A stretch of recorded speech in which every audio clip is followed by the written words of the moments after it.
Coming up on CityView, city employees and residents rallied together during Austin's first ever boil water notice. Also, you can now stream local live music at the library.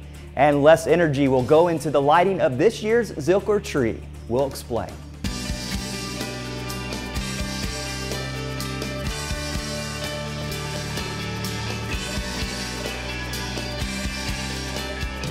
Hi, thanks for joining us. I'm your host, Jason Zelinsky. With historic flooding along the Llano River, unprecedented amounts of dirt, silt, and debris washed its way into the Highland Lakes, which is the source of the city of Austin's water supply. Getting a different perspective from the air, you could clearly see the point where Barton Springs meets up with the silty waters of Lady Bird Lake. With the dams open along the Colorado River to help ease flooding upstream, it turned the normally pristine lakes into milky messes. While the floodwaters significantly slowed down the water treatment process, Austin Water worked around the clock, continuing to provide water service to its 1 million customers. At the time of the boil water notice, citizens were asked to limit water use to basic needs. Outdoor water use was not allowed, and customers were required to boil water intended for drinking and cooking. But we've got the gallons here, and we got the bottles here. Other city departments also pitched in to help with issues related to the flooding. All the way up. Backseat jump. Austin Travis County Emergency Operations Center collaborated with local and regional partners to help provide water for free to those affected by the boil water notice. Water was trucked into the city and distributed by city employees to local residents at 5 local distribution sites throughout the city of Austin. The Emergency Operations Center also coordinated with external partners such as Austin Independent School District to provide water on site to schools for students. Yo, blessed day, sir. As floodwaters eventually began to recede, operations returned to normal, and the Texas Commission on Environmental Quality allowed the boil water notice to be finally lifted. Yeah, that'll work. We're very used to treating water when it's raining and haven't had a problem for 100 years, and we're not anticipating that we would have a problem in the future. Now that we're getting out of the immediate boil water notice, and as we're recovering, and we still have to check our plants and do some cleaning and recalibration, but the next steps are going to be taking a hard look at what was the water chemistry, what was the main causes of this, how can we adapt our systems into the future. Really appreciate what you're doing. Thank you. Austin Water wants to thank all customers throughout the city for responding to its request for water conservation. This was the first time ever in Austin Water's 100-year history that it issued a boil water notice.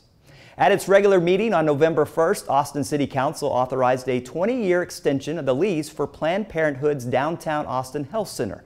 That's on East 7th Street, which has served as a healthcare and education resource in the Austin community since 1972.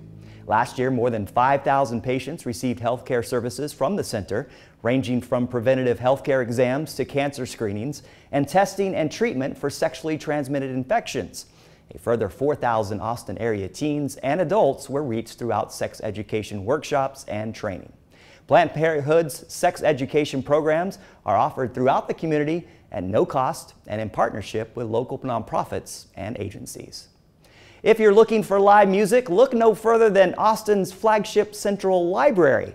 The library celebrated the launch of its streaming music platform, Electric Ladybird, with a concert featuring local artists Miss Lavelle White, Laura Mercado of Conspirare, Conjunto Los Pinkies, Money Chica, and Del Watson. Electric Ladybird is Austin Public Library's newest virtual collection, featuring music from Austin and Central Texas artists. What this project allows us to do is local musicians will come to us by submitting in our portal for the Electric Ladybird, and we'll jury all the submissions that come in, which we hope there are a lot.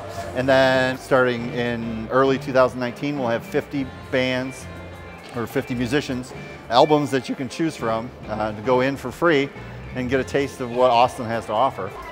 And then we hope that the general public, when they find an artist that they enjoy, that they'll click on through the link and buy some merchandise or buy the music from the artists that they like, or go see them live in town. And that's the hope too. A lot of the bands that we're going to get are active touring bands so that you have an opportunity to come and see them, play around Austin. Local musicians can submit work to a juried panel, and selected artists will earn an honorarium and spend 3 years in the library's music archives.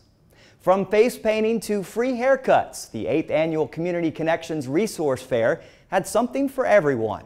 Recently, more than 1,200 people and 130 vendors attended the fair at Travis High School. The vendors covered all areas of the social support services our community has to offer, from dental care to financial assistance. Hosted by Austin Energy, the Community Connections Resource Fair showcases what being customer-driven and community-focused is all about.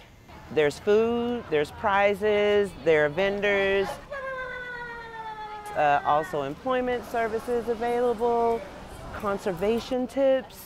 There's a lot of good information.